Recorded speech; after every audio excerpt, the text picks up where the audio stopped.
गुरवे नमः।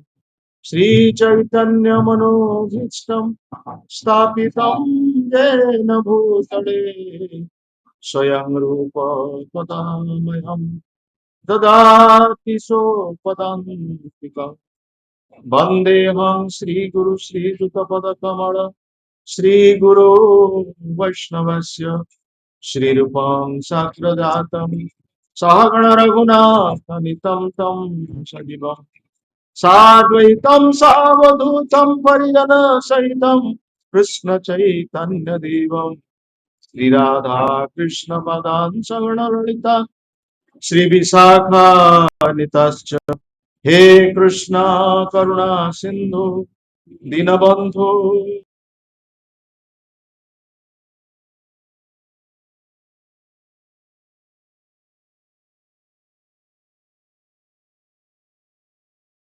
गौरंगी राधे वृंदावनेश्वरी वृषभानुसुते देवी प्रणमामि हरिप्रिये वाञ्छाकल्पतरुभ्यश्च कृपा सिन्धुभ्येव च पतितानां पावनेभ्यो वैष्णवेभ्यो नमो नमः। नमो महावदन्याय कृष्ण प्रेम प्रदायते कृष्णाय कृष्ण चैतन्य नाम्नि गौरतीसे नमो नमः। नीलाचल निवासाय नित्याय परमात्मने बलभद्र सुभद्राभ्यां जगन्नाथाय ते नमः।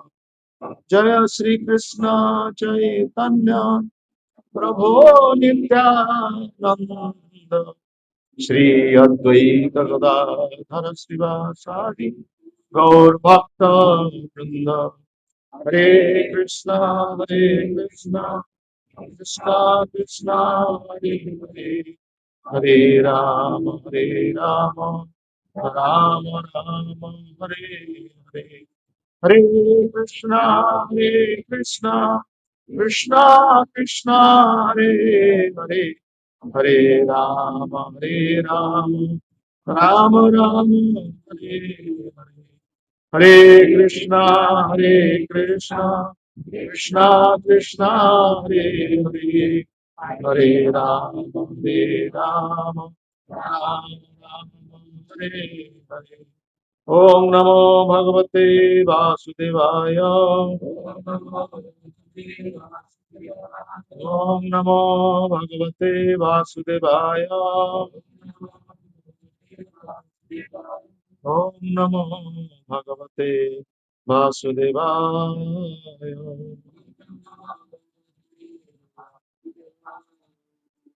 गीता बही अछि ना? भगवत गीता बही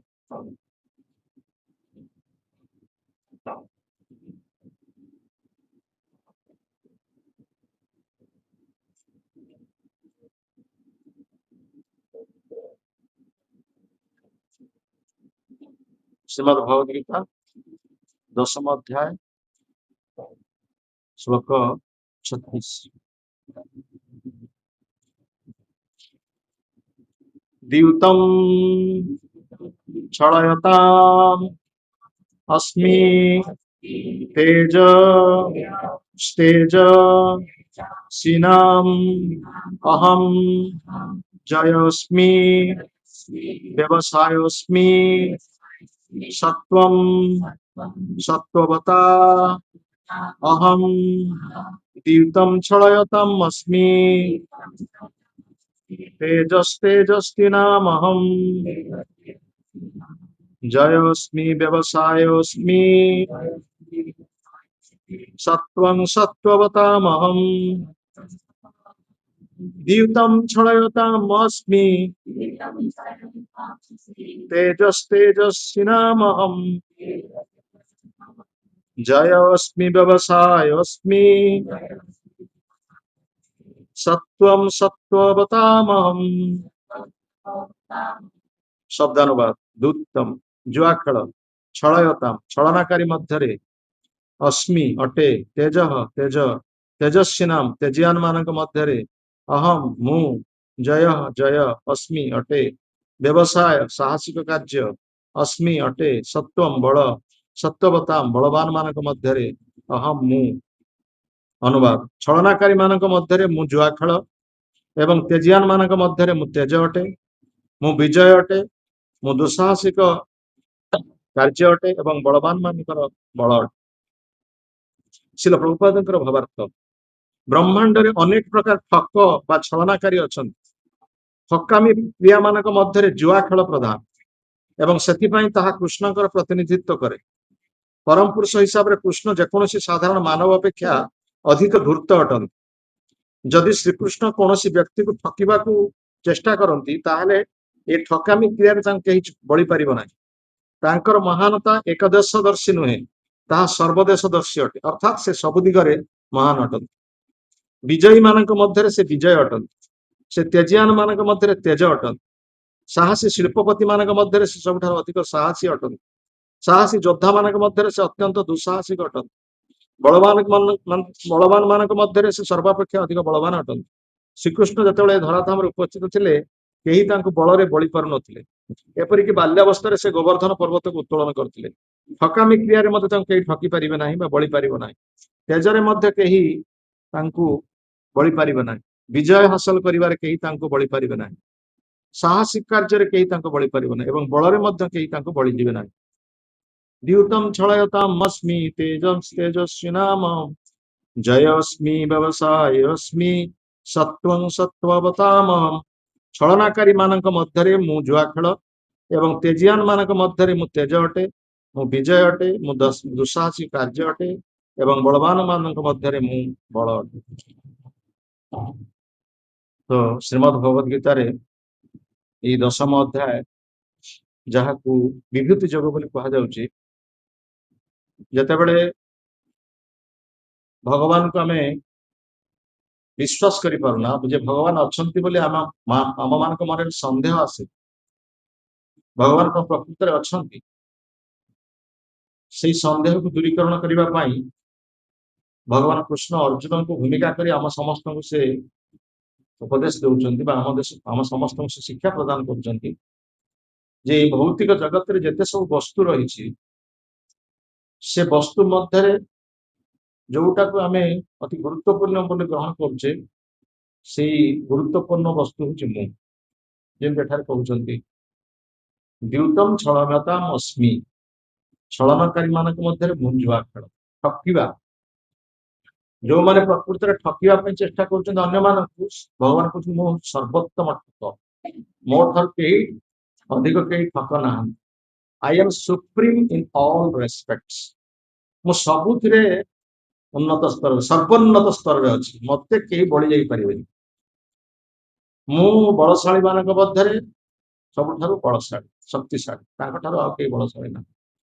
ତେଜମ ତେଜସ୍ୱିନା, ମୁଁ ଶକ୍ତି, ମୁଁ ତେଜ ମାନଙ୍କ ମଧ୍ୟରେ ମୁଁ ତେଜି, ଶିଳ୍ପପତି ମାନଙ୍କ ମଧ୍ୟରେ ବ୍ୟବସାୟୀ ମାନଙ୍କ ମଧ୍ୟରେ ମୁଁ ସର୍ବଶ୍ରେଷ୍ଠ ବ୍ୟବସାୟୀ, ଯାହାଙ୍କର ପତ୍ନୀ ହଉଛନ୍ତି ଲକ୍ଷ୍ମୀ, ତାଙ୍କର ଧନର ଅଭାବ।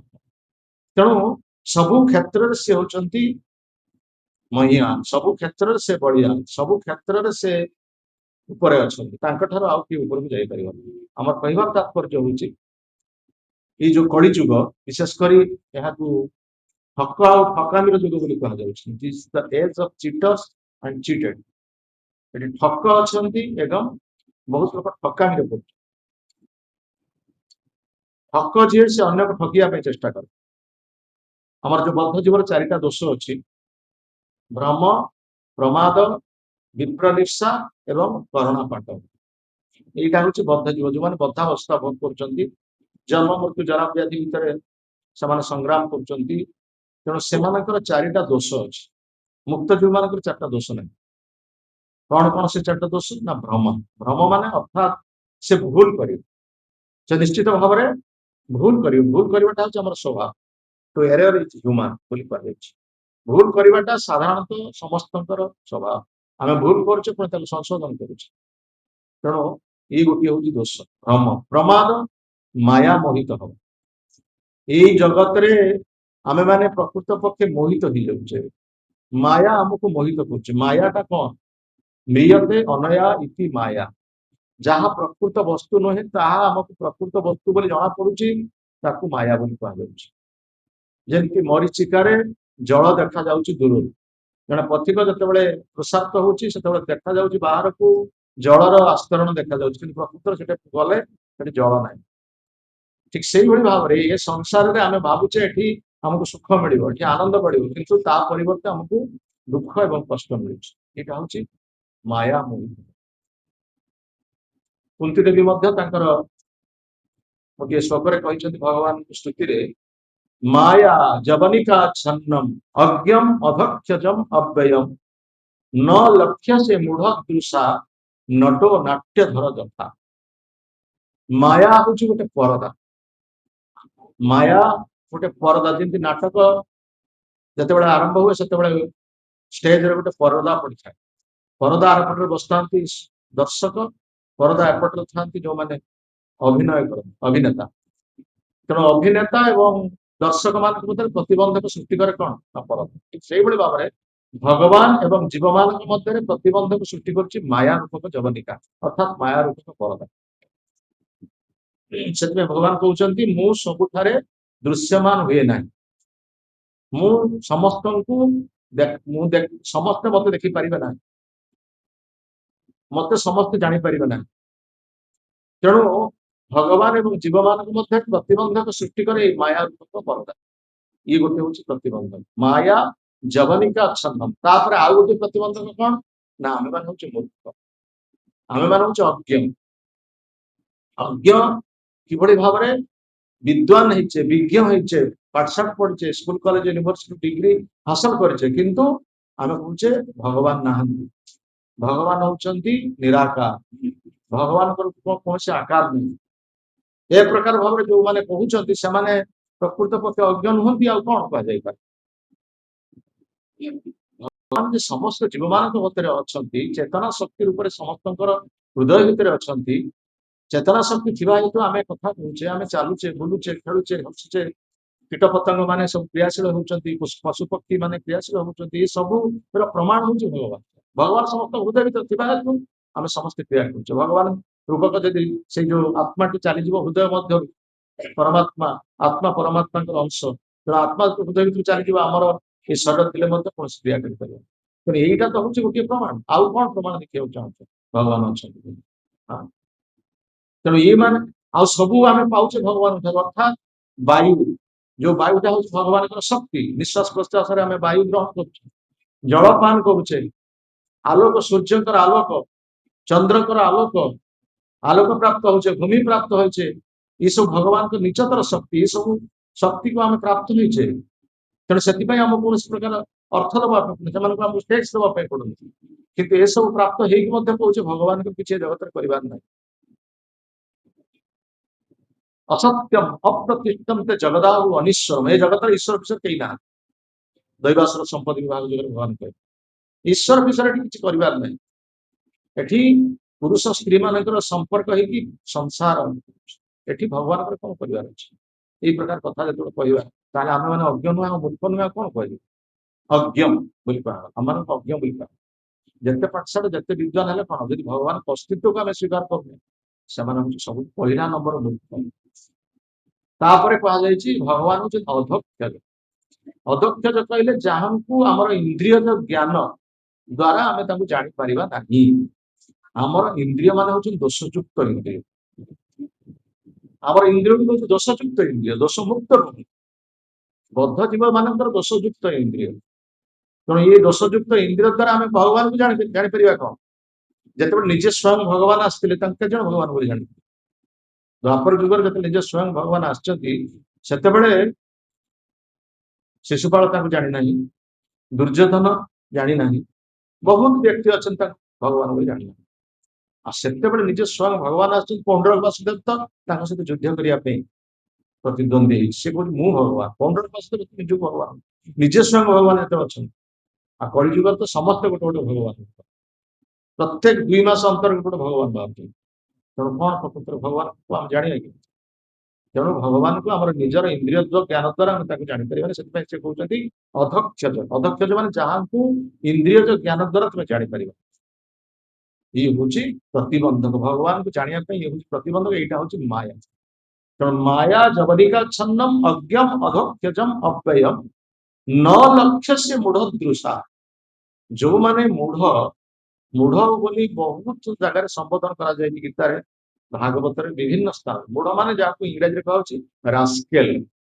ରାସ୍କେଲ କହିଲେ ଗୋଟେ ଖରାପ ଶୁଣୁଛି, କିନ୍ତୁ ମୂଢ ବା ନିର୍ବୋଧ ଓଡିଆରେ କୁହାଯାଉଛି। ସେଟା ଏତେ କଷ୍ଟ ଶୁଣୁନି, ଏଟା କେତେ କଷ୍ଟ ଲାଗୁନି, କିନ୍ତୁ ରାସ୍କେଲ କହିଲେ ସେଟା ବହୁତ। ଇଂଲିଶଟା ହଉଛି ବା ମ୍ଲେଚ୍ଛ ଭାଷା, ଇଂରାଜୀଟା ହଉଛି ମ୍ଲେଚ୍ଛ ଭାଷା। ରାସ୍କେଲ, ବାଷ୍ଟାର୍ଡ ଏଗୁଡା ସବୁ ଖରାପ ଶୁଣୁଛି, କିନ୍ତୁ ଓଡିଆରେ କଣ ବର୍ଣ୍ଣ ଶୁଦ୍ଧ ଭାଷା। କିନ୍ତୁ ବାଷ୍ଟାର୍ଡ କହିଲେ ବାଷ୍ଟାର୍ଡ କହିଲେ ଏଇ ପ୍ରକାର କଥା କୁହାଯାଇଛି। ତେଣୁ ସେଥିପାଇଁ କୁହାଯାଇଛି ଯେ ଆମେ କହୁଥିଲେ ଯୋଉଟା ହଁ, ଇନ୍ଦ୍ରିୟ ଜ୍ଞାନ ଦ୍ୱାରା ଆମେ ତାକୁ ଜାଣିପାରିବାନି ସେ ଭଗବାନଙ୍କୁ। ନ ଲକ୍ଷ୍ୟ ସେ ମୂଢ ଦୃଶା। ମୂଢ କଥା। ତେଣୁ ମୂଢ ଶବ୍ଦଟା ବାରମ୍ବାର ଗୀତାରେ କୁହାଯାଇଛି। ନମାଂ ପ୍ରପଦ୍ୟନ୍ତେ ମୂଢା ଦୁଷ୍କୃତି ନରାଧମା ମାୟୟା ଅପହୃତ ଜ୍ଞାନ ଆସୁରମ ଭାବମାସ୍ତିକା। ମାୟୟା ଅପହୃତ ଜ୍ଞାନ ମୂଢ ନରାଧମା, ଏମାନେ ହଉଛନ୍ତି ମତେ କେବେ ହେଲେ ଜାଣିପାରିବେ ନାହିଁ, ମୋର କେବେ ହେଲେ ଶରଣାପନ୍ନ ହେବେ ନାହିଁ। ମୂଢ କହିଲେ ଯୋଉମାନେ ନିର୍ବୋଧ, ଯୋଉମାନେ ନିଜ ବ୍ୟତୀତ କିଛି ଜାଣିନାହାନ୍ତି, ନିଜ ଶରୀର ଏବଂ ନିଜ ଶରୀର ସମ୍ବନ୍ଧୀ ବ୍ୟକ୍ତିଙ୍କ ବ୍ୟତୀତ ଆଉ କିଛି ଦୁନିଆରେ କିଛି ଜାଣିନାହାନ୍ତି, ସେମାନଙ୍କୁ କୁହାଯାଏ ମୂଢ। ତେଣୁ ମୂଢ ହଉଛି ସେଇମାନେ ଯୋଉମାନେ ପ୍ରକୃତ ପକ୍ଷେ ଭଗବାନଙ୍କୁ ଜାଣିପାରୁନାହାନ୍ତି। ସେଠି ଗୋଟେ ଉଦାହରଣ କୁନ୍ତି ଦେଉଛନ୍ତି, ଗୋଟେ ସୁନ୍ଦର ଉଦାହରଣ। ନଟୋ ନାଟ୍ୟ ଧର ଯଥା। ନଟୋ ନାଟ୍ୟ ଧର ମାନେ କଣ? ରଙ୍ଗମଞ୍ଚରେ ନାଟକ ହଉଛି, ଜବନିକା ଖୋଲିଗଲା, ପରଦା ଖୋଲିଗଲା, ପରଦା ଖୋଲିଗଲା ପରେ ନାଟକ ହଉଛି। ନାଟକରେ ବିଭିନ୍ନ ଅଭିନେତା ମାନେ ତାଙ୍କର ଅଭିନୟ ପ୍ରଦର୍ଶନ କରୁଛନ୍ତି। ସେଇ ଅଭିନେତା ମାନଙ୍କ ଭିତରୁ ଜଣଙ୍କର ପିଲାଟିଏ ବସିକି ଦେଖୁଛି, ଛୋଟ ପିଲାଟି ବସିକି ଦେଖୁଛି। ତା ବାପା ରୋଲ କରିଛି ସେଥିରେ, ଆଉ ବାପାର ସାଙ୍ଗମାନେ ବସିଛନ୍ତି, ବୟସ୍କ ଲୋକ ବସିଛନ୍ତି। ସେ ବାପା ତାର କଣ ରୋଲ କରୁଛି ସେ ପିଲା ଜାଣିବ। ସେ ସବୁ ପିନ୍ଧିଛି, ତାର ମେକଅପ୍ ହେଇଛି, ବହୁତ ଅଳଙ୍କାର ପିନ୍ଧିଛି। ସେ କଣ ବାପା ଆମର ରୋଲ କରୁଛି କି ଜାଣିପାରୁନି। ସେ ଖାଲି ପଚାରୁଛି ବାପା କଣ ଏଥିରେ ରୋଲ। ଯେ ବୟସ୍କ ଲୋକ ସେ ଜାଣିପାରୁଛନ୍ତି ବାପା ତାଙ୍କର କଣ ରୋଲ କରୁଛି। ବାପା ସେ କହୁଛନ୍ତି ବାପା ତୋର ରାଜା ହେଇଛନ୍ତି, ଦେଖ କେତେ ସୁନ୍ଦର ମୁକୁଟ ପିନ୍ଧିଛନ୍ତି, ନିଶ ରଖିଛନ୍ତି, ଅଳଙ୍କାର ପିନ୍ଧିଛନ୍ତି, କେତେ ରୟାଲ ଡ୍ରେସ ପିନ୍ଧିଛନ୍ତି, ରାଜକୀୟ ବସ୍ତ୍ର ପରିଧାନ କରିଛନ୍ତି, ଜାଣିପାରୁନି। ନାଇଁ ତ ଇଏ ତ ବାପା ଜଣା ପଡୁନାହାନ୍ତି। ବାପା ପାଇଁ ନିଶ ନଥିଲା ନା, ନିଶ ପୁରା ଲଗେଇଛନ୍ତି। ସେ ନିଶ ଲଗେଇଛନ୍ତି, ସେ ମୁକୁଟ ପିନ୍ଧିଛନ୍ତି, ଆଉ ଅଳଙ୍କାର ପିନ୍ଧିଛନ୍ତି, ରାଜକୀୟ ବସ୍ତ୍ର ପରିଧାନ କରିଛନ୍ତି। ଆଚ୍ଛା ଇଏ ବାପା ମୋର ଜଣା ପଡୁନାହାନ୍ତି। ଠିକ ସେଇଭଳିଆ ଭଗବାନ ଜୀବ ମଧ୍ୟରେ ଏଭଳି ଲୀଳା ଲଗେଇଛନ୍ତି, କିଏ କାହାର ପତି, କିଏ କାହାର ପତ୍ନୀ, କିଏ କାହାର ପୁତ୍ର, କିଏ କାହାର କନ୍ୟା, କିଏ କାହାର ଭାଇ, କିଏ କାହାର ବନ୍ଧୁ। ଏଇଭଳି କାମ ନିଜ ଭିତରେ କଳି କଜିଆ ଲାଗିକି ଲହୁ ଲୁହାଣ ହେଲେଣି। ଭଗବାନ ସେଠି ବସିଛନ୍ତି ନିର୍ଦ୍ଦେଶକ ଭାବରେ, ସେ ଦେଖୁଛନ୍ତି। ନଟ ନାଟ୍ୟ ଧର ଯଥା। ପିଲାଟିଏ ଜାଣିପାରୁନି, କି ପ୍ରକାର ଏଠି ନାଟକ ଚାଲିଛି, କିନ୍ତୁ ଯିଏ ଭକ୍ତ ଭଗବାନଙ୍କ ଲୀଳାକୁ ସେ ବୁଝିପାରିବେ, ତା ନହେଲେ ଅନ୍ୟମାନେ କେହି ବୁଝିପାରିବେନି। ଯେ ଭକ୍ତ ସେ ଭଗବାନଙ୍କର ଲୀଳା ବା ଭଗବାନଙ୍କ ଇଚ୍ଛାକୁ ସେ ଜାଣିପାରିବେ। ତେଣୁ ଏହି ପ୍ରକାର ଭାବରେ କୁହାଯାଇଛି ଯେ ପ୍ରକୃତ ପକ୍ଷେ ଜୀବ କିଭଳି ଭାବରେ ମାୟାମୁକ୍ତ ହଉଛି ତାର ଇଏ ହଉଛି ଉଦାହରଣ। ଭ୍ରମ ପ୍ରମାଦ, ତାପରେ ହଉଛି ବିପ୍ରଲିପ୍ସା। ବିପ୍ରଲିପ୍ସା କହୁଥିଲେ, ବିପ୍ରଲିପ୍ସାର ଅର୍ଥ ହଉଛି ଠକିବା। ଜଣେ ଜଣକୁ ଠକୁଛି, ଆଉ ଜଣେ ଠକାମିରେ ପଡିଯାଉଛି। ଏ ଠକିବାଟା କାର୍ଯ୍ୟଟା କୋଉଠୁ ଆରମ୍ଭ ହେଇଛି? ସତ୍ୟ ଯୁଗରୁ ଆରମ୍ଭ ହେଇଛି। ଯୋଉ କପଟତା କଥା କୁହାଯାଉଥିଲା, ଆମର ପାକିତ୍ୟ ଓ କାପଟ୍ୟ, ଏ କପଟତାଟା ହଉଛି ସତ୍ୟ ଯୁଗରୁ ଆରମ୍ଭ ହେଇଛି। ସତ୍ୟ ଯୁଗ ଠକିବା କଣ ନା, ଯେତେବେଳେ ହିରଣ୍ୟକଶିପୁ ମନ୍ଦରାଚଳ ପର୍ବତରେ ତପସ୍ୟା କରୁଛି ଏବଂ ତପସ୍ୟାରେ ବ୍ରହ୍ମା ସନ୍ତୁଷ୍ଟ ହୋଇ ତାକୁ ବର ଦେବା ପାଇଁ ଇଚ୍ଛା କରୁଛନ୍ତି, ସେତେବେଳେ ହିରଣ୍ୟକଶିପୁକୁ ବର ମାଗିବା ପାଇଁ କୁହାଗଲା। ହିରଣ୍ୟକଶିପୁ ବର ମାଗୁଛି, ମତେ ଅମର ଦେଇଦିଅ, ଅମର ବର ଦିଅ। ଆରେ ମୁଁ ତ ନିଜେ ଅମର ନୁହେଁ, ତୁ ତ କଣ ଅମର ବର? ନୃସିଂହ ଚତୁର୍ଦ୍ଦଶୀ ଆସୁଛି ନା କେତେ ତାରିଖ ଏଇ ଏପ୍ରିଲ 30 ତାରିଖ। ତେଣୁ ସିଏ କହୁଛନ୍ତି ଆରେ ବ୍ରହ୍ମା ତ ମୁଁ ନିଜେ ଅମର ନୁହେଁ, ତତେ ମୁଁ କଣ ଅମର ବସ୍ତ୍ର ନା ମତେ ତାହେଲେ ଅମର ବର ଯଦି ନଦେବେ ତାହେଲେ ଏଇ ପ୍ରକାର ବର ଦିନ ମୁଁ ଦିନରେ ମରିବି ନାହିଁ, ମୁଁ ରାତିରେ ମରିବି ନାହିଁ, ମୁଁ ଘରେ ମରିବି ନାହିଁ, ମୁଁ ବାହାରେ ମରିବି ନାହିଁ, କୌଣସି ଅସ୍ତ୍ରଶସ୍ତ୍ର ଦ୍ଵାରା ମରିବି ନାହିଁ, ପୁରୁଷ ଦ୍ଵାରା ମରିବି ନାହିଁ, ସ୍ତ୍ରୀ ଦ୍ଵାରା ମରିବି ନାହିଁ, ଦେବତା ଦ୍ଵାରା ମରିବି ନାହିଁ। କେତେ ପ୍ରକାର ଭାବରେ ବକେଇ ବକେଇକି ଠକେଇ ଠକେଇ ଠକେଇ ଠକେଇ ମୁଁ ପୁରା ଅମର ଏଭଳି ଭାବରେ ନେଇଛି ବୋଧେ ଅମର କେତେ ପ୍ରକାର ଠକିବା ପାଇଁ ଚେଷ୍ଟା କରୁଛି, କିନ୍ତୁ ସେ ଠକାମି ରହିଛି, ସେ ଠକାମି ତାର ପଦାରେ ପଡିଯାଇଛି। ତେଣୁ ଭଗବାନଙ୍କୁ ଏ ପ୍ରକାର ଏକ ଅବତାର ଗ୍ରହଣ କରିବା ପାଇଁ ପଡିଲା, ସେ ସବୁ ଠକାମି ପଦା ପଡିବ। ଯେତେ ପ୍ରକାର ଆମେ ଠକିବା ପାଇଁ ଭଗବାନଙ୍କୁ ଚାହିଁବା ଦ୍ରୁତ ଛଡ଼ାତା ଅସ୍ମି, ଭଗବାନ ହଉଛନ୍ତି ସର୍ବୋତ୍ତମ ଠକ, ତୁମେ କଣ ତାକୁ ଯେମିତି କୁହାଯାଉଛି ପଶା ଖେଳ ବା ଜୁଆ ଖେଳଟା ହଉଛି ଠକର ଠକାମିର ଗୋଟିଏ ହଉଛି ମାଧ୍ୟମ। ଏଠି ଗୋଟେ ସାଧାରଣ କଥା କହିବି, ମହାଭାରତରେ ଯେତେବେଳେ ଜୁଆ ଖେଳରେ ଶକୁନି ଆମନ୍ତ୍ରଣ କରିଛନ୍ତି ଯେ ପାଣ୍ଡବ ମାନେ ଜୁଆ ଖେଳିବେ, କୌରବ ମାନଙ୍କ ପକ୍ଷରୁ ପଶା ପକେଇବ କିଏ ନା ଶକୁନି ପକେଇବେ ପଶା, ପାଣ୍ଡବ ମାନଙ୍କ ପକ୍ଷରୁ ଯୁଧିଷ୍ଠିର ପକେଇବେ। ତେଣୁ ସେଥିରେ ପଶା ଖେଳରେ ଜିତିଲେ କିଏ? ପ୍ରଥମେ ଯୁଧିଷ୍ଠିରଙ୍କୁ ଜିତେଇଦେଲେ, ତାପରେ ଶକୁନି ଜିତିବା ବାର। ସେଥିରେ ସେ ହାରିଗଲେ, ସବୁ କିଛି ତାଙ୍କ ରାଜ୍ୟ ହାରିଲା, ତାଙ୍କର ସ୍ତ୍ରୀକୁ ବି ଖେଳରେ ପକେଇଦେଲେ। ଏମାନେ ଯଦି ଟିକେ ବୁଦ୍ଧି ପ୍ରୟୋଗ କରିଥାନ୍ତି ପାଣ୍ଡବ ମାନେ, ଯେତେବେଳେ ଶକୁନି କୌରବ ମାନଙ୍କ ପକ୍ଷରେ ଖେଳୁଛନ୍ତି, ପାଣ୍ଡବ ମାନଙ୍କ ପକ୍ଷରେ ଯଦି କୃଷ୍ଣ ଖେଳିଥାନ୍ତେ, ଭଗବାନ କୃଷ୍ଣ ଏଠି ବସିଥାନ୍ତେ, ଶକୁନି ଜିତିଥାନ୍ତା। ସେତିକି ବୁଦ୍ଧି ନିର୍ଦ୍ଦିଷ୍ଟ କରି ମହାରାଜ କରିପାରିଲେ। ସେଥିପାଇଁ ଭଗବାନ କହୁଛନ୍ତି ଆରେ ମତେ ତୁମେ କାହିଁକି ବସେଇଲନି ସେଠି? ସିଏ ଚାଲାକ କରି ଶକୁନିକୁ ବସେଇଦେଲେ, ତୁମେ କିନ୍ତୁ ମତେ ଡାକିଲନି। ତୁମେ ସବୁବେଳେ ଡାକୁଛ କିନ୍ତୁ ଖେଳ ବେଳେ ମତେ ଡାକିଲନି। ତୁମେ ଭାବିଲ ତୁମେ ଜିତିଯିବ, କଣ ହେଲା ପରିଣାମ? ହାରିଲ ସବୁ। ତେଣୁ ଏଇ ପ୍ରକାର କଥା କୁହାଯାଇଛି ଯେ ଭଗବାନ ହଉଛନ୍ତି ସର୍ବୋତ୍ତମ ଠକ, ତାଙ୍କୁ କେହି ଠକିବାରେ ପଡିପାରିବେ। ତେଣୁ ସେଥିପାଇଁ କୁହାଯାଇଛି ଯଦି ଆମେ ଠକିବାକୁ ଚେଷ୍ଟା କରିବା, ଭଗବାନ ଆମକୁ ଏଭଳି ଭାବରେ ଠକିବେ ଆମେ କେବେ ଚିନ୍ତା ବି କରିନଥିବା। ସେଥିପାଇଁ ଯୋଉ କପଟତା କଥା କୁହାଯାଇଛି, ଏ କପଟତା ହଉଛି ଏଭଳି ଏ ପ୍ରକାର ଏକ ବସ୍ତୁ ଯେ କପଟତାର ପ୍ରକୃତ ପକ୍ଷେ ଆଦର ନାହିଁ କହୁଥିଲେ। କପଟତା ଗୋଟେ ବକ୍ର ପଛରେ ଚାଲେ, ସରଳତା ସିଧା ଷ୍ଟ୍ରେଟ। ଭଗବାନ କୃଷ୍ଣ ହଉଛନ୍ତି ତ୍ରିଭଙ୍ଗୀ ମାଠାଣି ତାଙ୍କର, ସେ କପଟର ଶେଷ ସୀମାରେ ତିନିଟା ଜାଗାରେ ତାଙ୍କର ବକ୍ର। ସେ ହଉଛନ୍ତି କହିଲେ ମତେ ତମେ ଠକିବ, ମୁଁ ଏମିତି ଠକିବି ତମେ କେହି ଠକି ପାରିବନି। କିନ୍ତୁ ଚୈତନ୍ୟ ମହାପ୍ରଭୁ ସେ ହଉଛନ୍ତି ସରଳ ଭକ୍ତ, ଭକ୍ତର ଉଦାହରଣ ହଉଛନ୍ତି ଚୈତନ୍ୟ ମହାପ୍ରଭୁ। ତେଣୁ ଭକ୍ତ ମାନେ ସରଳ ହବା ଉଚିତ, ଭକ୍ତ ମାନେ କପଟି ହବା ଉଚିତ। ଭଗବାନ କପଟି ହେବେ, କାହିଁକି ନା କପଟି ଲୋକ ଅଛନ୍ତି, ସେମାନଙ୍କୁ କପଟତା ଦରକାର। ସରଳ ଲୋକମାନେ ସରଳତା, କପଟି ଲୋକମାନଙ୍କ ଉପରେ କପଟତା। ଚୈତନ୍ୟ ଭଗବାନ କୃଷ୍ଣ ପାଣ୍ଡବ ମାନଙ୍କୁ ସହାୟତା ପ୍ରଦାନ କରୁଛନ୍ତି, କିନ୍ତୁ କୌରବ ମାନେ ତାଙ୍କୁ କପଟତା ଆଚରଣ କରୁଛନ୍ତି। ତେଣୁ କପଟତା ଦରକାର, ସରଳ ହେଲେ କି ହବ ନାହିଁ। ତେଣୁ ସେଥିପାଇଁ ଭଗବାନ ହଉଛନ୍ତି କପଟି, କପଟି ଅର୍ଥାତ ସର୍ବୋତ୍ତମ କପଟି। ଯୋଉ ତିନିଟା ଯୋଉ ବକ୍ର, ଗୋଟେ ହଉଛି ସମ୍ବନ୍ଧ, ଗୋଟେ ହଉଛି ଅଭିଧେୟ, ଆଉ ଗୋଟେ ହଉଛି ପ୍ରୟୋଜନ। ସେ ତ ବହୁତ ସେ ତତ୍ଵର କଥା, ଆମେ ସେଠୁ ଯିବାନି। ତେଣୁ ପ୍ରକୃତ ପକ୍ଷେ କପଟତା ଆଶ୍ରୟ କରିକି ଯଦି ତୁମେ ସତ୍ୟ ଲୋକକୁ ବ୍ରହ୍ମ ଲୋକକୁ ଯାଅ, ତୁମକୁ ସାଧୁଗୁରୁ ମାନେ କେବେ ହେଲେ ଉଦ୍ଧାର କରିପାରିବେ ନାହିଁ। କିନ୍ତୁ ସରଳତା ବା ପତିତ ଅବସ୍ଥାରେ ତୁମେ ଯଦି ଥାଅ, ତୁମେ ପତନ ହେଇଯାଅ, ପତିତ ହେଇଯାଅ, ତୁମେ ସରଳ ଥାଅ, ତୁମେ ନର୍କକୁ ଗଲେ ସାଧୁଗୁରୁ ତୁମକୁ ଉଦ୍ଧାର କରିବେ, ସାଧୁଗୁରୁ ତୁମକୁ ଉଦ୍ଧାର କରିବେ। କିନ୍ତୁ କପଟତା ଆଚରଣ କରିକି ଆମେ ସତ୍ୟ ଲୋକକୁ ଗଲେ, ବ୍ରହ୍ମ ଲୋକକୁ ଗଲେ ମଧ୍ୟ ସେଠି ସାଧୁଗୁରୁ ଉଦ୍ଧାର କରିପାରିବେନି। ଭଗବାନ ପତିତ ପାବନ, କିନ୍ତୁ କପଟ ପାବନ।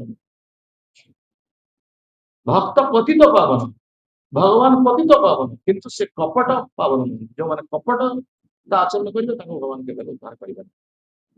ଏଇ ଗୋଟେ ଉଦାହରଣ କୁହାଗଲା। ତେଣୁ ପତିତ ମାନଙ୍କ କଥା କୁହାଯାଇଛି, ପତିତ ମାନଙ୍କୁ ଭଗବାନ କିଭଳି ଉଦ୍ଧାର କରୁଛନ୍ତି, ଜଗାଇ ମାଗାଇ।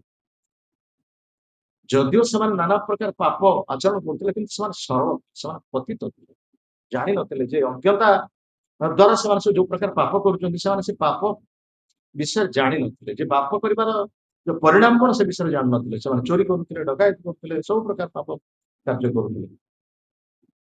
କିନ୍ତୁ ଚୈତନ୍ୟ ମହାପ୍ରଭୁ କହିଲେ, ଚୈତନ୍ୟ ମହାପ୍ରଭୁଙ୍କର ସମ୍ବାଦ ଆସି ପହଞ୍ଚିଲା ଯେ ନଦିଆରେ 2 ଜଣ ଅଛନ୍ତି ପାପୀ, ସବୁ ପ୍ରକାର ପାପ କାର୍ଯ୍ୟ ସେମାନେ ଚୋରି କରୁଛନ୍ତି, ଡକାୟତ କରୁଛନ୍ତି, ମଦ୍ୟପାନ କରୁଛନ୍ତି, ଏଭଳି କି ମର୍ଡର କରୁଛନ୍ତି, ପିଲାମାନଙ୍କୁ ମାରିକି ଗଙ୍ଗା ପକେଇ ଦଉଛନ୍ତି। ଆଉ ରାସ୍ତାରେ ଯେତେବେଳେ ଯାଉଛନ୍ତି କେହି ତାଙ୍କ ସାହସ, କେହି ତାଙ୍କ ମାନେ ଭୟରେ କେହି ଯାଇପାରୁନାହାନ୍ତି ରାସ୍ତା ଚାଲିପାରୁନାହାନ୍ତି। ତାଙ୍କୁ ତୁମେ ଯଦି ପରିବର୍ତ୍ତନ କରିପାରିବ, ସେଇ ଦୁଇ ଜଣ ବ୍ୟକ୍ତିକୁ ତୁମେ ଯଦି ପରିବର୍ତ୍ତନ କରିପାରିବ, ତାହେଲେ ଜାଣିବା ଯେ ଆମର ଯୋଉ ନାମ ଉଚ୍ଚାରଣର ପ୍ରଭାବ ଅଛି। ଏ ଯୋଉ ନାମ ଆମେ ପ୍ରଚାର କରୁଛେ, ଭଗବତ ନାମ ପ୍ରଚାର କରୁଛେ, ଭଗବାନଙ୍କର ନାମ ପ୍ରଚାର କରୁଛେ, ସେ ନାମର ଶକ୍ତି ବଳରେ ଏଇ ଦୁଇ ଜଣ ପାପୀ ଉଦ୍ଧାର ହେଇଗଲେ। ସେଥିପାଇଁ ନିତ୍ୟାନନ୍ଦ ପ୍ରଭୁ ଆଉ ହରିଦାସ ଠାକୁରଙ୍କୁ ମହାପ୍ରଭୁ ପଠେଇଲେ, ଯାଅ ସେମାନଙ୍କୁ କୌଣସି ପ୍ରକାର ପାଇଁ ଉଦ୍ଧାର। ଶୁନ ଶୁନ ନିତ୍ୟାନନ୍ଦ, ଶୁନ ହରି ଦାସ, ସର୍ବତ୍ର ମାର ଆଜ୍ଞା, କର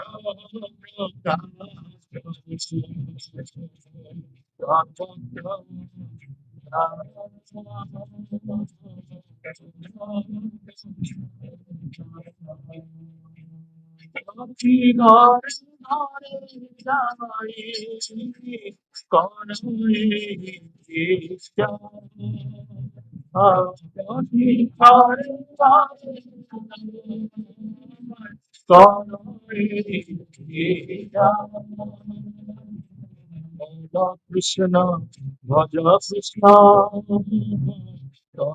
কৃষ্ণ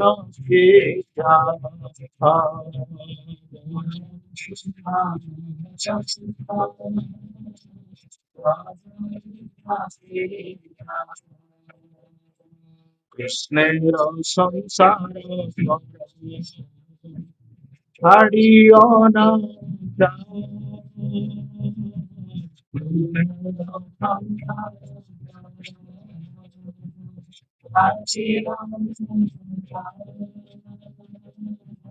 দিবে দয়া নামে রুচি, সর্বধর্ম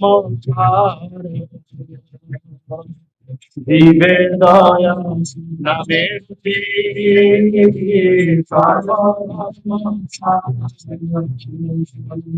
চৈতন্য ମହାପ୍ରଭୁ ଏଇଭଳି ଆଦେଶ ଦେଇ ନିତ୍ୟାନନ୍ଦ ପ୍ରଭୁ ଏବଂ ହରିଦାସ ଠାକୁରଙ୍କୁ ପଠେଇଲେ। ନିତ୍ୟାନନ୍ଦ ପ୍ରଭୁ ହରିଦାସ ଠାକୁର ଆସୁଛନ୍ତି ନଦିଆର ଦାଣ୍ଡରେ, ଦେଖିଲେ ଦୁଇ ମଦ୍ୟପ, ଏମାନେ ମଦ୍ୟପାନ କରି ଉନ୍ମତ୍ତ ହେଇକି ରାସ୍ତାରେ ଚାଲୁଛନ୍ତି।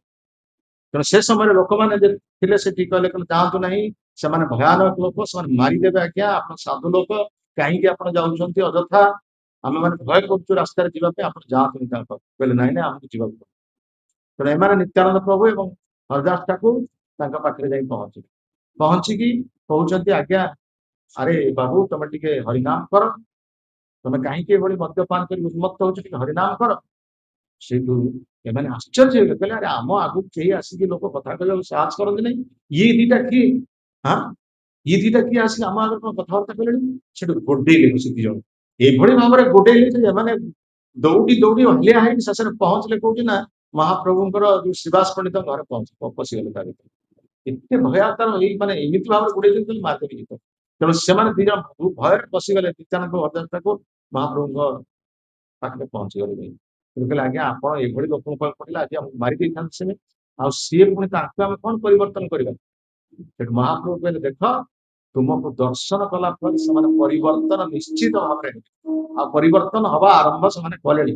ପୁଣି ଯାଏ ଆଉଥରେ ତାଙ୍କ ପାଖକୁ ଯାଅ, ଏଇଥର ନିଶ୍ଚିତ ଭାବରେ ସେମାନେ ପରିବର୍ତ୍ତନ, ତୁମକୁ ଦର୍ଶନ କଲା ପରେ ସେମାନେ ନିଶ୍ଚିତ ଭାବରେ ପରିବର୍ତ୍ତନ ହେବେ। କୁହାଯାଇଛି ଗଙ୍ଗାର ପରଶ ହେଲେ ପଶ୍ଚାତେ ପାବନ, ଦର୍ଶନେ ପବିତ୍ର କର ଏ ତୁମାର। ସାଧୁ ମାନଙ୍କ ଦର୍ଶନ ମାତ୍ରକେ ଜୀବ ପବିତ୍ର ହବ, ଆଉ ଜୀବ ଉଦ୍ଧାର। ତୁମେ ଯାଅ। କହିଲେ ଆଜ୍ଞା ଆପଣ ଏମିତି ଯାଉଛନ୍ତି, କହୁଛନ୍ତି ମାନେ ମାରିଦେବେ, ଆମ ଜୀବନ ଚାଲିଯିବ ଜାଗା ତା ପାଖ ନା ଏଇଥର ଜୀବ ନିଶ୍ଚିତ ଭାବରେ ଉଦ୍ଧାର। ତେଣୁ ତାପରେ ପୁଣି ନିତ୍ୟାନନ୍ଦ ହରିଦାସ ଠାକୁର ପୁଣି ତା ପରଦିନ ରାସ୍ତାରେ ସେମାନେ ସେଇ ଯେତେବେଳେ ମଦ୍ୟପାନ କରି ଆସୁଛନ୍ତି ସେଇ ରାସ୍ତାରେ ସେମାନେ ଯାଉଛନ୍ତି।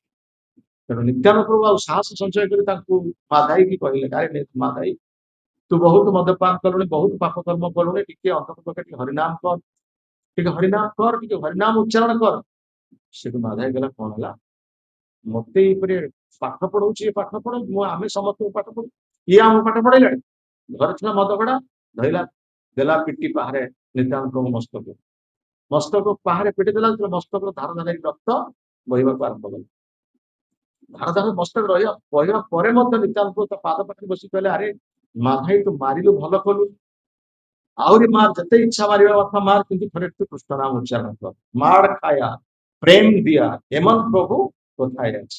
ମାଡ଼ ଖାଇକି ପ୍ରେମ ଦବା ପ୍ରଭୁ, ଏପରି ପ୍ରଭୁ କିଏ ଅଛି? ନିତ୍ୟାନନ୍ଦ ପ୍ରଭୁ ମହାପ୍ରଭୁଙ୍କ ଠାରୁ ଆହୁରି ବଦାନ୍ୟ ଅବତାର। ତେଣୁ ମାଡ଼ ଖାଇକି ମଧ୍ୟ ଆହୁରି ପ୍ରେମ ଦେବା ପାଇଁ ଇଚ୍ଛା। ଏ କଥା ଦେଖିକି ହରିଦାସ ଠାକୁର ରକ୍ତ ବହିଲା ଦେଖି ସାଙ୍ଗେ ସାଙ୍ଗେ ମହାପ୍ରଭୁ ପାଖରେ ପହଞ୍ଚିଲେ।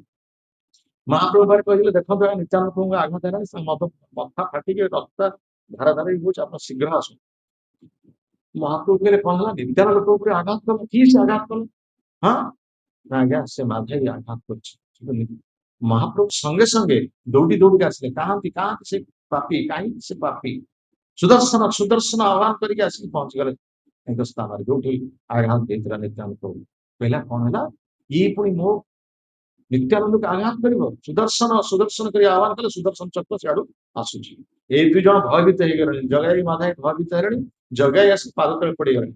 ସେଠୁ ନିତ୍ୟାନନ୍ଦ ପ୍ରଭୁ କହୁଛନ୍ତି, ଜଗାଇର କିଛି ଦୋଷ ନାହିଁ, ଜଗାଇ ମତେ ବରଂ ବାରଣ କରିଛି, କିନ୍ତୁ ଏଇ ମାଧାଇ ମଦ୍ୟପ, ସେ ଜାଣିନାହିଁ ମତେ ମଦରେ ଝଡାରେ ପିଟି ଦେଇଛି ପା।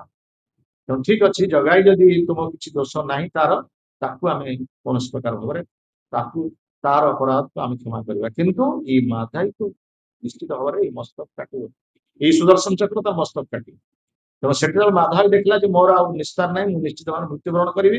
ସେ ଯାଇକି ମହାପ୍ରଭୁଙ୍କୁ ଗୋଡ଼ତଳେ ପଡିବ। ମହାପ୍ରଭୁ ମତେ ରକ୍ଷା କରନ୍ତୁ, ମତେ କ୍ଷମା କରନ୍ତୁ, ମୁଁ ବଡ ପାପୀ, ମତେ ଆପଣ ଉଦ୍ଧାର କରନ୍ତୁ। ଏହା କହି ମହାପ୍ରଭୁ ପାଦ ତଳେ ପଡିଗଲା। ତେଣୁ ମାଧାଇ ଯେତେବେଳେ ପାଦ ତଳେ ପଡିଗଲା, ସେତେବେଳେ ମହାପ୍ରଭୁ କହିଲେ, ତୁ ମୋ ପାଖରେ ଅପରାଧ କରିଲୁ। ଅପରାଧ କରିଛୁ କାହା ପାଖରେ? ନିତ୍ୟାନନ୍ଦ ପ୍ରଭୁ ପାଖରେ ଅପରାଧ କରିଛୁ। ଯା ତା ପାଦ ତଳେ ପଡ, ଯାହା ତା ପାଦ ତଳେ ପଡ, ସେ ଯଦି କ୍ଷମା କରିବ ତା ପାଦ ଯାଇ। ତେଣୁ ସେ ଯାଇ ମାଧାଇ ଆସି ନିତ୍ୟାନନ୍ଦ ପ୍ରଭୁଙ୍କ ପାଦ ତଳେ ପଡେ। ତେଣୁ ନିତ୍ୟାନନ୍ଦ ପ୍ରଭୁ ତାକୁ ଉଠେଇ ନେଲେ।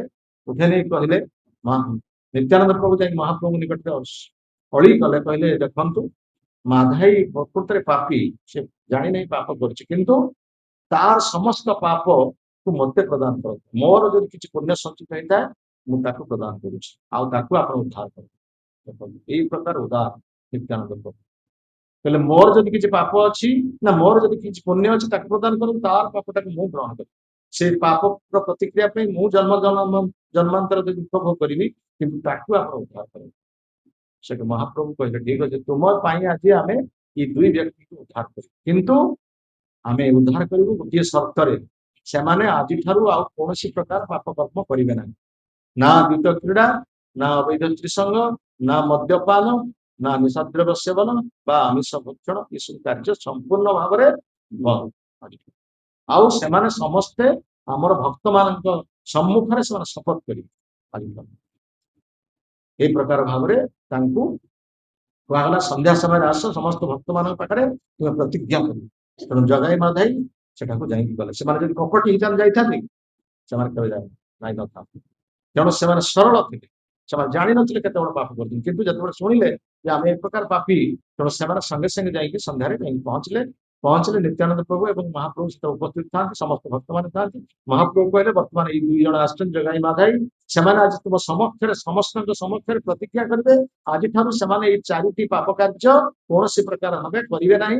ଆଜି ଭଗବାନଙ୍କର ଦିବ୍ୟ ନାମରେ ସେମାନେ ଆଶ୍ରୟ ନେବେ ଏବଂ ଆଜିଠାରୁ ସେମାନେ ମହାମନ୍ତ୍ର କୀର୍ତ୍ତନ କରିବେ, ହରେ କୃଷ୍ଣ କୃଷ୍ଣ କୃଷ୍ଣ କୃଷ୍ଣ ହରେ ହରେ, ହରେ ରାମ ରାମ ରାମ ହରେ। ତେଣୁ ସେମାନେ ସେଇ କଥା କହିଲେ, ଆଜିଠାରୁ ଆମେ କୌଣସି ପ୍ରକାର ପାପ କର୍ମ କରିବୁ ନାହିଁ, ଚୋରି କରିବୁ ନାହିଁ, ଡକାୟତି କରିବୁ ନାହିଁ, ମଦ୍ୟପାନ କରିବୁ ନାହିଁ, ନିଶାଦ୍ରବ୍ୟ ସେବନ କରିବୁ ନାହିଁ, ଅବୈଧ ସେବନ କରିବୁ ନାହିଁ, ପୋଷାକ ଖେଳିବୁ ନାହିଁ, କିମ୍ବା ଆମିଷ ଦ୍ରବ୍ୟ ଭକ୍ଷଣ କରିବୁ ନାହିଁ। ଏଇ ଚାରି ପ୍ରକାର ପାପ କର୍ମ ନିବୃତ୍ତ ରହିବୁ ଏବଂ ମହାମନ୍ତ୍ର ଆମେ ଜପ କରିବୁ।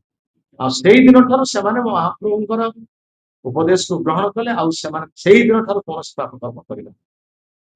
ଆଉ ଯୋଉ ଜଗାଇ ମାଧାଇଙ୍କୁ ଦେଖିଲା ପରେ ଲୋକମାନେ ଯାଇକି ଗଙ୍ଗା ନଦୀରେ ସ୍ନାନ କରିକି କହୁଥିଲେ ଯେ ଆମେ ଆଜି ପବିତ୍ର ହେଲୁ, ବିଶୁଦ୍ଧ ହେଲୁ। ଏଇଟା ପାପୀ ମାନଙ୍କୁ ଦେଖିଥିଲୁ, ପାପୀ ମାନଙ୍କୁ ଦେଖିକି ଆମ ଶରୀର ଅଶୁଦ୍ଧ ହେଇଯାଇଥିଲା, କିନ୍ତୁ ଆଜି ଗଙ୍ଗା ନଦୀରେ ସ୍ନାନ କରିକି ଆମେ ଶୁଦ୍ଧ ହେଲୁ। କିନ୍ତୁ ସେଇ ଜଗାଇ ମାଧାଇ ଏଭଳି ତାଙ୍କର ପରିବର୍ତ୍ତନ ହେଇଗଲା, ମହାପ୍ରଭୁଙ୍କର ଦର୍ଶନ ଲାଭ ଫଳରେ, ନିତ୍ୟାନନ୍ଦ ପ୍ରଭୁଙ୍କର କୃପା ଫଳରେ ସେମାନେ ଏଭଳି ପରିବର୍ତ୍ତନ ହେଇଗଲେ, ଜଗାଇ ମାଧାଇଙ୍କୁ ଦର୍ଶନ କଲେ ଆଉ ଗଙ୍ଗା ନଦୀରେ ସ୍ନାନ କରିବାର ଆବଶ୍ୟକତା ନଥିଲା।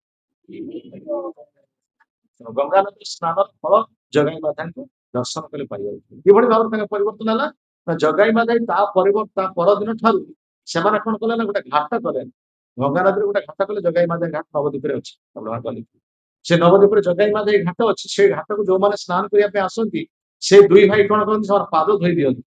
ପାଦ ଧୋଇ ଦେଇ ତାଙ୍କ ପାଦ ପାଖରେ ମୁଣ୍ଡକୁ ପୋଡନ୍ତି, ମୁଣ୍ଡକୁ ବାଡାନ୍ତି, ବାଡେଇ କୁହନ୍ତି ଆଜ୍ଞା ଆମେ ଆପଣଙ୍କ ପାଖରେ ଭୁଲ କରିଛୁ, ଆମେ ଅପରାଧ କରିଛୁ, ଆମେ ବହୁ ପ୍ରକାର ଅପରାଧ କରିଛୁ, ତେଣୁ ଆପଣ ଆମକୁ କ୍ଷମା କରନ୍ତୁ, ଆପଣ ଆମକୁ କ୍ଷମା ନ କଲେ ଆମେ ପ୍ରକୃତରେ ପାପରୁ ଉଦ୍ଧାର ପାଇଛୁ।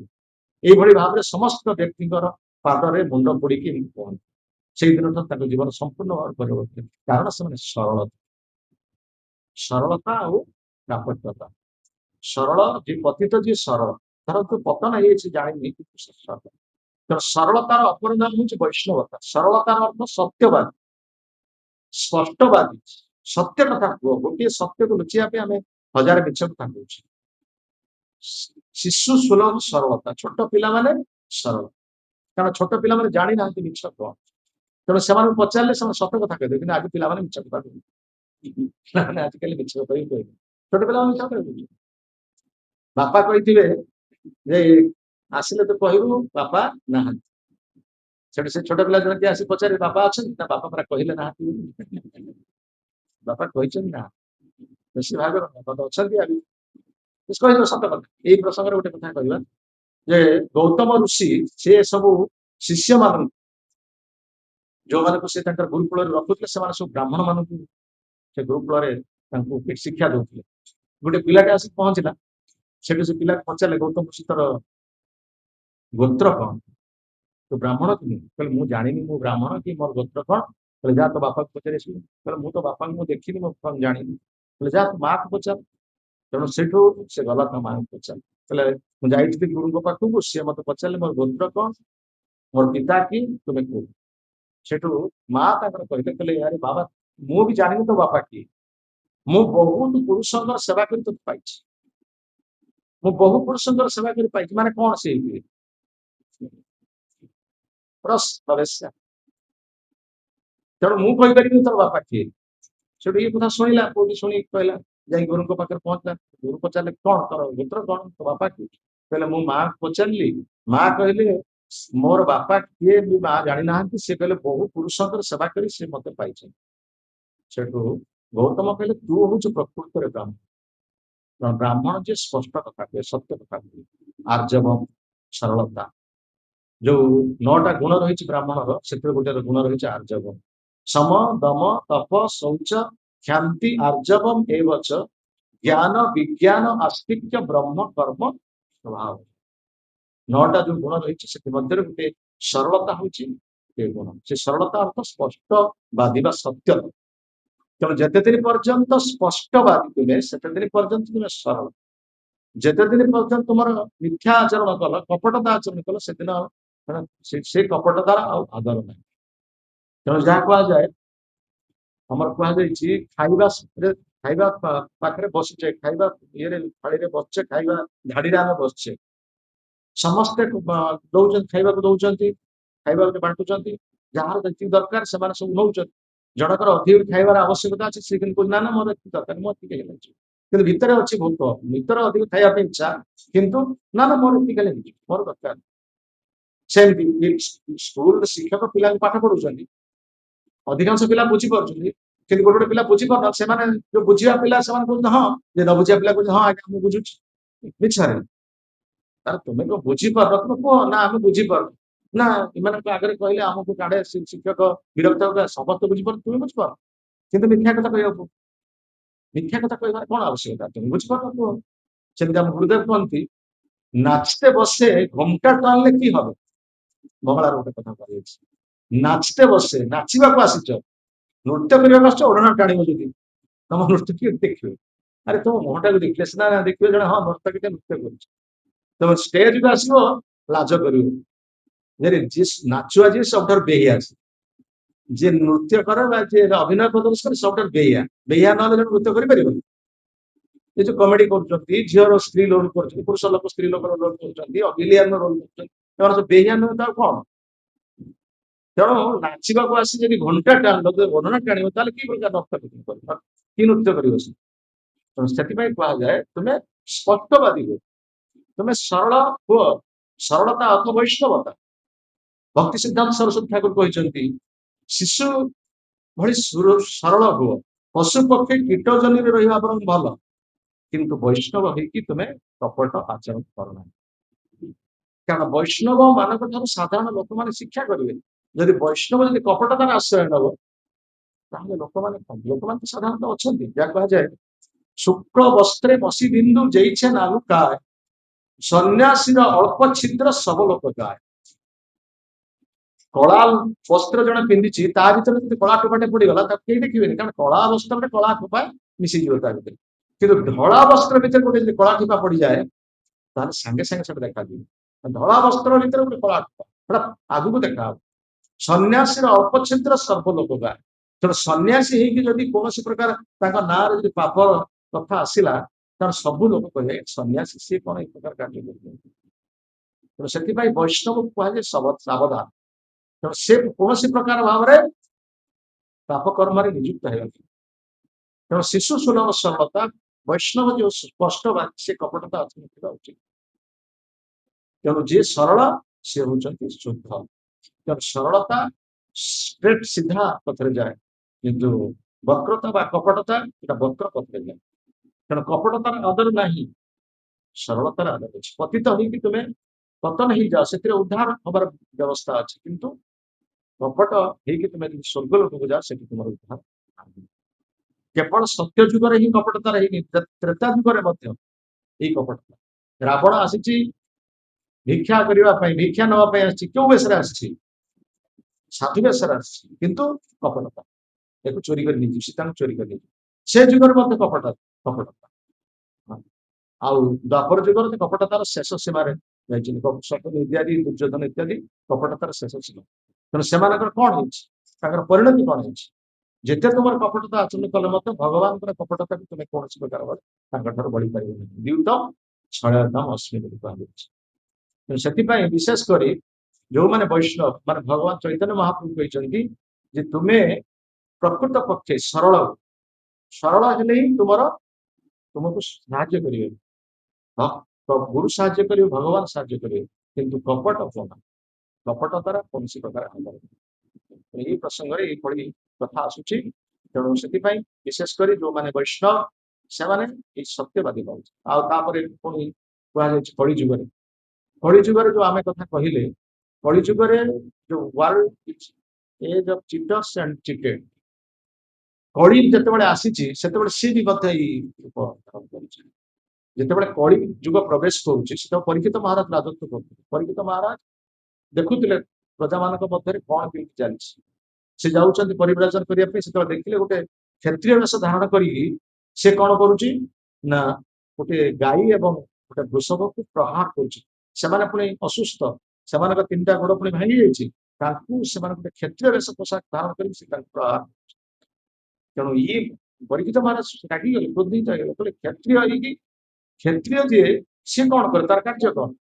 ସିଏ ହଉଛି ସୁରକ୍ଷା ଦେବା କଥା, ଗାଭୀକୁ ସୁରକ୍ଷା ଦେବା କଥା, ବ୍ରାହ୍ମଣକୁ ସୁରକ୍ଷା ଦେବା କଥା, କିନ୍ତୁ ଗାଭୀକୁ ସୁରକ୍ଷା ଦେବା ପରିବର୍ତ୍ତେ ପ୍ରହାର କରୁଛି। ତେଣୁ ସେ ତାଙ୍କର ଖଡଗ ଉତ୍ତୋଳନ କରିକି ପରୀକ୍ଷିତ ମହାରାଜକୁ ମାରିବାକୁ, ପରୀକ୍ଷିତ ମହାରାଜ ସେଇ କ୍ଷତ୍ରିୟକୁ ମାରିବାକୁ ଉଦ୍ୟତ ହେଲେ। କିନ୍ତୁ ପ୍ରକୃତ ପକ୍ଷେ ସେ କ୍ଷତ୍ରିୟ ନୁହଁ, ସିଏ ହଉଛି କଳି। ସେ ତାର ପୋଷାକ ପକେଇଦେଲା ଦେଖିଲା ବେଳକୁ ପୁରା ବ୍ଲାକ୍, ଆଉ ସେ ହଉଛି ଶୂଦ୍ର। ବାହାରକୁ ଜଣା ପଡୁଛି ସେ କ୍ଷତ୍ରିୟ, କିନ୍ତୁ ସେ ହଉଛି ଶୂଦ୍ର। ସେଟା ସାଙ୍ଗେ ସାଙ୍ଗେ ସେ ପରୀକ୍ଷିତ ମହାରାଜ ପାଦରେ ପଡିଗଲା। ମୁଁ ଆପଣଙ୍କ ଶରଣାପନ୍ନ ହେଲି, ମତେ ଆପଣ ଆଶ୍ରୟ ଦିଅନ୍ତୁ। ଦେଖନ୍ତୁ, ସେ ଆସିଛି ଭଦ୍ର ବେଶରେ, କିନ୍ତୁ ଅଭଦ୍ରତା ମହାକାଳ ଫଳ। ମହାକାଳ ଫଳଟା କେମିତି ଦେଖିବାକୁ? ଲାଲ ଦେଖାଉଥିବ ବାହାରକୁ, ଅତି ସୁନ୍ଦର, କିନ୍ତୁ ଭାଙ୍ଗି ଦିଅ ତାର କଣ ପଛପଟେ କଥା କଳା। ସେ ଏ କଳି ଯୁଗ ହଉଛି ସେଇଆ। ନିଜର ଦୃଷ୍ଟତାକୁ ଆଚ୍ଛାଦନ କରିବା ପାଇଁ ଯଦି ତୁମେ ଭଦ୍ର ହୁଅ, ତାହେଲେ ବେଶ୍ୟାମାନେ ସବୁଠାରୁ ଭଦ୍ର ବୋଲି ବିବେଚିତ। ବେଶ୍ୟାମାନେ ସବୁଠାରୁ ଭଦ୍ର ବୋଲି, କାରଣ ବେଶ୍ୟାମାନେ ସବୁଠାରୁ ନିଜର ପୋଷାକ ସବୁ ପରିବର୍ତ୍ତନ କରନ୍ତି। ସଭ୍ୟତାଟା ଭଦ୍ରତା ନୁହେଁ, ମାନେ ବେଶ ଆଚ୍ଛାଦନ କରିକି ଆମେ ସଭ୍ୟ ହେଇପାରିବାନି। ସରଳତା, ସ୍ପଷ୍ଟବାଦିତା, ଇଏ ହଉଛି ସଭ୍ୟତା, ଇଏ ହଉଛି ଉତ୍ତମ ଲୋକ। ତ ସେଥିପାଇଁ କଳି ଯେତେବେଳେ ଏଇଭଳି ଶରଣାପନ୍ନ ହେଲା, ସେତେବେଳେ ପରୀକ୍ଷିତ ମହାରାଜ କହିଲେ କଣ, କୋଉଠି ତୁମେ ଆଶ୍ରୟ ନେବ? କାରଣ ରାଜା ହିସାବରେ ମୁଁ ତୁମକୁ ଆଶ୍ରୟ ଦେବି, କିନ୍ତୁ କୋଉଥିରେ ଆଶ୍ରୟ ଦେବ? ନା ମୋର ଦରକାର ଚାରିଟା ଆଶ୍ରୟ, ମୋର 4ଟି ସ୍ଥାନ ଦରକାର। ନା ଦ୍ୟୁତମ ଓ ପାନମ ସ୍ତ୍ରୀୟ ସୁନା। ମୋର ଏଇ ଚାରିଟା ସ୍ଥାନରେ ଆଶ୍ରୟ ଦରକାର। ଦ୍ୱିତୀୟ କହିଲେ ପଶା ଖେଳ ଯୋଉଠି ହେଉଥିବ ସେଠାରେ ମୁଁ ଆଶ୍ରୟ ନେବି। ଯୋଉଠି ନିଶାପାନ ହଉଥିବ ଧୂମ୍ରପାନ ହଉଥିବ ମୁଁ ସେଠାରେ ଆଶ୍ରୟ ନେବି। ଆଉ ଗୋଟେ ଅବୈଧ ସ୍ତ୍ରୀ ସଂଘ ହଉଥିବ ମୁଁ ସେଠି ଆଶ୍ରୟ ନେବି। ଯୋଉଠି ନିରୀହ ପଶୁ ପକ୍ଷୀ ମାନଙ୍କୁ ହତ୍ୟା ହଉଥିବ ମୁଁ ସେଇଠାରେ ଆଶ୍ରୟ ନେବି। ପରୀକ୍ଷିତ ମହାରାଜ କହିଲେ ମୋର ରାଜ୍ୟରେ ଏ ସ୍ଥାନ ନାହିଁ, ମୋ ରାଜ୍ୟରେ ଏ ସ୍ଥାନ ନାହିଁ, ମୁଁ ତୁମକୁ ସେ ଆଶ୍ରୟ ଦେଇପାରିବି ନାହିଁ। କଳି ଚତୁର, ସେ ଆହୁରି କପଟି।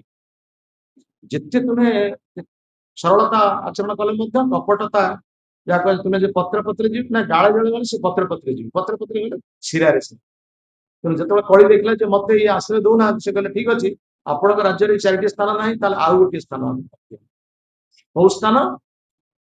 ଯାହା କବେ ସ୍ୱର୍ଣ୍ଣ, ଗୋଲ୍ଡ, ଗୋଲ୍ଡ ସ୍ୱର୍ଣ୍ଣରେ ମତେ ରହିବାକୁ ଦିଅ। ତେଣୁ ସ୍ୱର୍ଣ୍ଣ ତ ପ୍ରଚୁର ପରିମାଣରେ ଅଛି ସେ ସମୟରେ। ଆଉ ବର୍ତ୍ତମାନ ତ ସ୍ୱର୍ଣ୍ଣ ତ କଳିଯୁଗରେ ମଧ୍ୟ ଲୋକମାନଙ୍କୁ କହୁଛି ଅଭାବ। ଧନତେରସରେ ଲୋକ ଯାଇକି ଭିଡ ହେଇକି ଯାଇକି ସୁନା ଦୋକାନରୁ ସୁନା କିଣୁଛନ୍ତି। ଆଉ ଗୋଟେ କଣ ଏବେ ଗଲା ପରେ କଣ ଗୋଟେ ସୁନା ଅକ୍ଷି ତୃତୀୟା, ଅକ୍ଷି ତୃତୀୟାରେ ସୁନା ଯୋଉମାନେ କିଣିବେ ସେମାନେ ହଉଛନ୍ତି ବହୁତ ଭାଗ୍ୟ। ତେଣୁ ସେମାନେ ତ ଭିଡ ନେଇକି ଯାଇକି କିଣୁଛନ୍ତି, ଦୋକାନ ଭାଙ୍ଗି ଦଉଛନ୍ତି ସୁନା କିଣା, କୁଇଣ୍ଟାଲ କୁଇଣ୍ଟାଲ ସୁନା ବିକ୍ରି ହଉଛି। ଆଉ ଲୋକମାନଙ୍କର ପଇସା କଣ ନାହିଁ କଳିଯୁଗ। ଆଉ ସେତେବେଳେ ସେ ଯୁଗରେ ଦ୍ୱାପର ଯୁଗର ଶେଷ, କଳି ଯୁଗର ଆରମ୍ଭ, ସେତେବେଳେ ତ ସୁନା ପ୍ରଚୁର ପରିମାଣ। ତେଣୁ ସେତେବେଳେ ପରୀକ୍ଷିତ ମହାରାଜ କହିଲେ ଠିକ ଅଛି, ଆମେ ସେଇଥିରେ ତମକୁ ଆଶ୍ରୟ ଦେବୁ। ଆଉ ସେଇ ସୁଯୋଗ ଖୋଲୁଥିଲା କଳି, କଳି ସୁଯୋଗ ଖୋଲୁଥିଲା ଯଦି ମୁଁ ପରୀକ୍ଷିତ ମହାରାଜକୁ ମାରିବି ତାହେଲେ ମୁଁ ଆଶ୍ରୟ ପାଇବି। ପରୀକ୍ଷିତ ମହାରାଜ ଥିବା ପର୍ଯ୍ୟନ୍ତ କୌଣସି ପ୍ରକାର ସେ ଆଶ୍ରିତ ବା ଆଶ୍ରୟ ନେଇପାରିବ ନାହିଁ। ତେଣୁ ସିଏ ଏଇ ସ୍ୱର୍ଣ୍ଣ ମାଧ୍ୟମରେ ସେ ପ୍ରବେଶ କଲା। ପ୍ରବେଶ କଲା କୋଉଠି? ପ୍ରଥମେ ପ୍ରବେଶ କଲା ବ୍ରାହ୍ମଣ ମଧ୍ୟରେ। ସେ ଯୋଉ ସୌନକ ନାଇଁ କଣ ଆମର ଶୃଙ୍ଗୀ, ଶମିକଙ୍କ ପୁତ୍ର ଶୃଙ୍ଗୀଙ୍କ ଭିତରେ ପ୍ରବେଶ କଲା। ତେଣୁ ଶୃଙ୍ଗୀ ଭିତରେ ପ୍ରବେଶ କଲା, ଯୋଉଥିପାଇଁ ବ୍ରାହ୍ମଣ ପୁତ୍ର କିଛି ନ ଜାଣିକି ମଧ୍ୟ ସାଙ୍ଗେ ସାଙ୍ଗେ ଅଭିଶାପ ଦେଇଦେଲେ।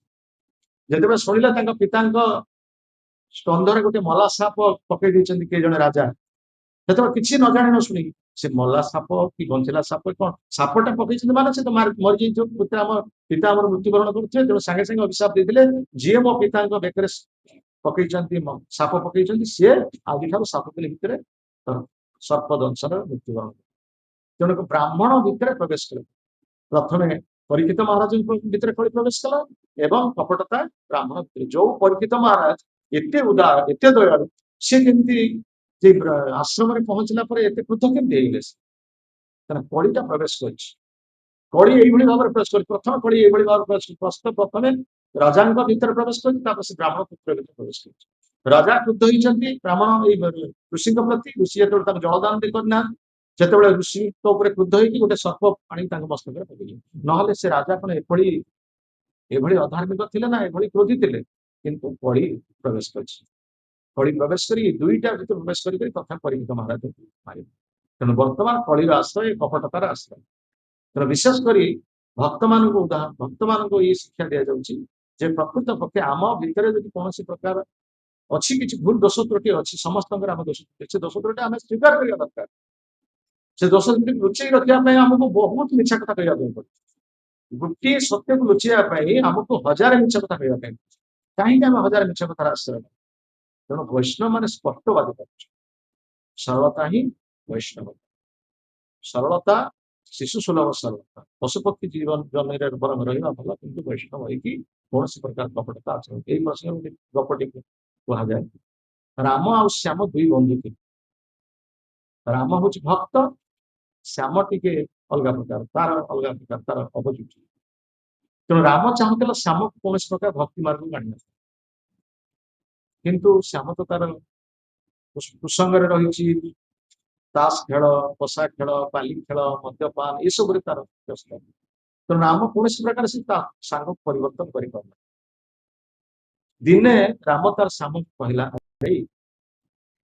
ଆମର ଗଙ୍ଗା ନଦୀ ଆରପଟରେ ଜଣେ ଅପେରା ପାର୍ଟି କରୁଛି, ଯାତ୍ରା ପାର୍ଟି କରୁଛି, ରାତିରେ ବହୁତ ସୁନ୍ଦର ଯାତ୍ରା ହଉଛି, ଆମେ ସେଠିକି ଯିବା। ଗଙ୍ଗା ନଦୀ ଆରପଟରେ ଆମେ ଯିବା, ସେଠି ଯାଇକି ଆମେ ଅପେରା ଦେଖିବା। ୟାର ଅପେରା ଦେଖିବାର ସଉକ ଅଛି ଶ୍ୟାମର, ଯାତ୍ରା ଦେଖିବାର ସଉକ ସେ ଜାଣିଛି। ଯାତ୍ରା ଦେଖିବାର ସବୁ ମୁଁ ଯାତ୍ରା କହିଲି ଭାଇ, କିନ୍ତୁ ପ୍ରକୃତରେ ଯାତ୍ରା ପାର୍ଟି ନୁହେଁ, ଗୋଟେ ସାଧୁ ଅଛନ୍ତି ସେଠି କଥା କହୁଛନ୍ତି। ଆଉ ସାଧୁ ସଙ୍ଗ କଲେ କାଳେ ଏଇ ଶ୍ୟାମର ପରିବର୍ତ୍ତନ ହବ, ସେଥିପାଇଁ ଏ ଅପେରା ନାଁଟି କହିଲା। କିନ୍ତୁ ଇଏ ଚାଲା ଇଏ ଗାଳେ ଗାଳେ ଗଲେ ଏଇ ପତ୍ର ଯିବା ଲୋକ, ସେ କହିଲା ଆରେ ଇଏ କଣ ମତେ ଅପେରା ପ୍ରକୃତରେ ସେ କଣ କହୁଛି? ସେଠୁ ବୁଝିଲା ଯେ ଗୋଟେ ଯାତ୍ରା ଦଳ ନୁହଁ, ସାଧୁ ଆସିଛନ୍ତି, ସେ ସାଧୁ କଣ ରାତିରେ ପ୍ରବଚନ ଦଉଛନ୍ତି, ସିଏ ମତେ ସେଥିପାଇଁ ଡାକୁଛି। ଇଏ ସେଠୁ କଣ କହିଲା ଭାଇ ତୁ କହୁଛୁ ସିନା ଯିବା ପାଇଁ, କିନ୍ତୁ ଗଙ୍ଗା ନଦୀର ତ ଆମକୁ ନୌକାରେ ଯିବା ପାଇଁ ପଡିବ।